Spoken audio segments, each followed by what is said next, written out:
terbaik. Saya ambil dua-duanya. Optik Melawai, when you expect the very best. Kemarin juga bisa maju. Dulu. Kemarin juga maju. Nanti maju ya belum tahu, masih panjang. Trauma enggak itu? Trauma kalah.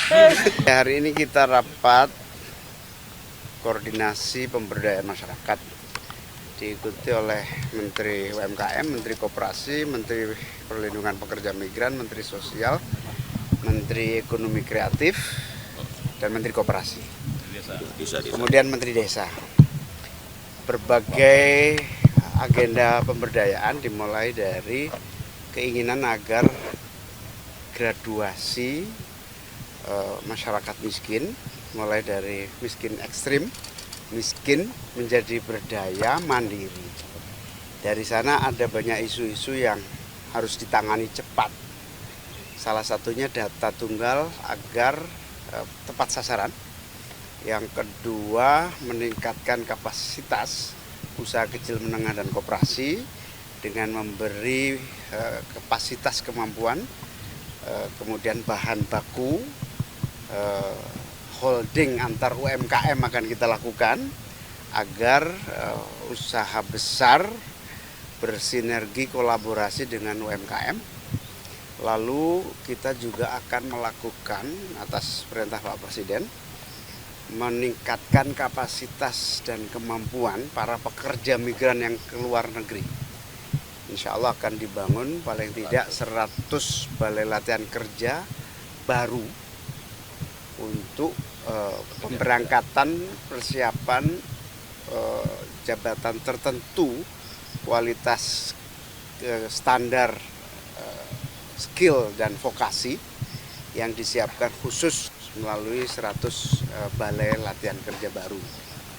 Yang kedua, dalam meningkatkan aksesibilitas untuk pendanaan, pinjaman sekaligus kemudahan finansial para UMKM, kemudian pekerja migran, koperasi, akan ada ekonomi kreatif, akan ada beberapa penanganan membuat semacam simpan pinjam atau kredit murah yang diberikan oleh negara pemerintah, baik melalui dana pinjaman bergulir yang ada di Kementerian Koperasi akan ditambah jumlahnya.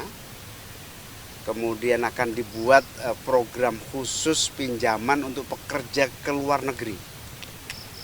Buruh migran ini, pekerja migran Indonesia yang mau ke luar negeri membutuhkan uang untuk pelatihan, uang untuk cost structure, biaya tiket, keberangkatan, pelatihan, kemudian dokumen, itu kita berikan pinjaman dengan bunga yang sangat rendah. Ini akan diinisiasi untuk membuat model simpan pinjam, pinjam dengan bunga yang sangat rendah. Ini akan kita tindak lanjuti dengan kementerian-kementerian terkait, khususnya Kementerian Keuangan, berbentuk uang pemerintah yang dipinjamkan kepada para pekerja migran, juga kepada UMKM. Contoh sukses PNM akan kita duplikasi gitu ya, menjadi PNM itu penanaman modal madani yang bergerak di bidang simpan pinjam ibu-ibu pelaku bisnis. Nah, ini akan duplikasi untuk pekerja migran, duplikasi untuk UMKM, duplikasi untuk koperasi. Berikutnya optimalisasi bantuan sosial melalui Kementerian Sosial juga dilakukan berbagai pembenahan, termasuk kepada para kaum miskin yang layak mendapatkan bantuan boleh diusulkan dan boleh disanggah, yang sudah tidak miskin tapi masih mendapatkan bantuan boleh disanggah melalui Kementerian Sosial, atau yang belum mendapatkan bantuan silahkan disanggah, silahkan diusulkan. Pokoknya gini, tidak ada satupun orang miskin di Republik ini yang tidak mendapatkan bantuan. Itu yang paling akan kita lakukan dalam waktu cepat. Kita juga akan membuat acara bersama Bapak Presiden melalui Menteri UMKM yaitu pemberian pembebasan utang, penghapusan piutang sejumlah tahap awal ini 67.000 penghapusan piutang yang akan dilaksanakan langsung oleh Presiden dalam waktu dekat. Saya kira itu poin-poin hasilnya. Intinya pemberdayaan masyarakat itu akan ambil langkah-langkah, termasuk Pak Presiden juga ingin membuat sekolah khusus untuk anak-anak yang tidak mampu tapi masih di bawah naungan orang tua, dibina langsung khusus dalam sekolah rakyat. Pak, tadi simpan pinjam itu nanti bentuknya koperasi atau seperti apa Pak? Kan selama ini juga udah ada KUR ya Pak dari BUMN. Ya, karena KUR, PNM, kemudian lembaga bergulir ada, tambah lagi, kita tambah. Tapi itu Semakin dari banyak, pemerintah, Pak. intinya gini, punya pemerintah.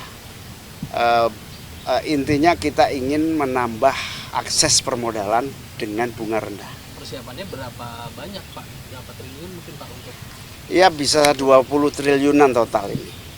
bentuknya ke dana abadi pendidikan? Dana abadi pendidikan, dana abadi bergulir.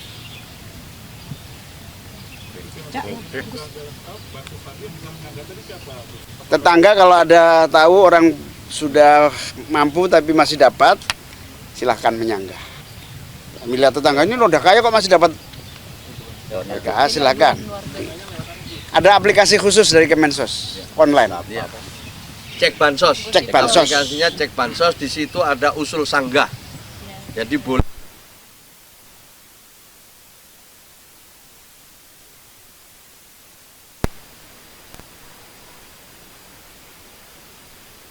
Ya, itu apa aplikasinya namanya? Cek bansos. Cek bansos. Yang belum menyangka siapa Gus? Ya tetangga yang usul. atau perangkat Masyarakat. Publik. Wartawan lebih-lebih. terus ini agak kepo dikit terus selain dari program di dalam tadi kan ada Hotman Paris juga ya ini boleh Oh beda boleh ruangan. beda agenda atau Beda agenda. siap-siap, Gus. Beda tamu. Oh iya siap-siap, Gus. Beda pemberdayaan. Mungkin dilibatkan atau apa perannya begitu Gus. Oh enggak ada. Oke, Gus. Beda tamu. Kalau untuk yang sekolah ya tadi itu di setiap daerah nanti dibangun. Belum, baru uji coba 3 titik dulu. Di mana itu? Jabodetabek. Itu di bawah Kemensos Itu yang nanti yang sekolah di situ yang diutamakan yang seperti yang tidak mampu. Miskin ekstrim. Sebetulnya diutamakan boardingnya ya yang paling penting itu. Sehingga gizinya tertangani. dan itu bebas biaya. Iya kita uji coba. Terus kenapa di sejauh ini kan Yang paling banyak orang ya, terus sejauh ini kan juga insentif yang diberikan pemerintah kan cukup jangka panjang ya. Sedangkan kemarin inflasi kita di 2024 itu paling rendah sampai 3,57%. Kalau dari pemerintah insentif yang untuk jangka cepatnya ini untuk menyelesaikannya ada nggak? Menteri Keuangan itu yang tahu detiknya. Gus, soal politik dong kemarin kan ada putusan MK yang menghapus 20% threshold untuk pemilu. Iya. Nah itu kan PKB berarti bisa mengajukan sendiri nih Gus untuk Pilpres 2019. Dengan nggak ada syarat itu lagi. Saya Gus. belum Gimana, tahu, Gus? saya tidak dikasih tahu. Dan viral lagi nanti. saya juga bertanya-tanya kenapa saya tidak diberitahu. Padahal saya juga ingin tahu. Tapi kan PKB kan paling paling pragmatis nih untuk memanaskan mesin. Ya kalau keputusan partai MK, kayak di kalau Jatim keputusan MK siapapun harus tunduk. Problemnya adalah ada satu bab di situ dari keputusan itu mengembalikan kepada pembuat undang-undang. Nanti ya tergantung fraksi-fraksi di DPR. Gus, tapi melihatnya ini sebagai potensi untuk memajukan kader nggak sih di 2029? Oh, pasti Menjadi semua potensi menyambut kader. ke cairnya demokrasi. Tapi kita juga punya pengalaman. Kalau terlalu banyak calon yang nggak realistis juga buang-buang. Kalau PKB nggak apa-apa dong, Gus. Kan Ya tentu. punya kursi parlemen juga. Kan syaratnya nggak pakai syarat ini. Maksudnya Semua partai partai. besar juga di DPR gitu, Gus. Berarti membaca ini sebagai potensi untuk memajukan kader sendiri begitu. Ya, Gus? pasti semua menyambut. Tapi kan keputusan MK memang bersifat mengikat final and binding. Jadi PKB sendiri happy gitu ya Gus kalau dengan keputusan MK ini. Iya semua keputusan MK nggak ada yang nggak happy. Kalau nggak happy gimana keputusan penting? Berarti Gus bisa maju nih Gus untuk Pilpres 2019. Kemarin juga bisa maju. Kan tergantung dulu. Kemarin juga maju. Gitu loh, Gus. Nanti maju Ya belum tahu, masih panjang. Trauma enggak itu? Trauma kalah. Oke ya, cukup. Belum tahu ngerasain tak kalah sih. Udah kan jadi cawapres, sekarang bisa jadi capres besok, Gus. Apa? Bisa jadi capres. Iya. Wah, masih panjang, masih lama. Terbaik, saya ambil dua-duanya. Optik Melawai. When you expect the very best.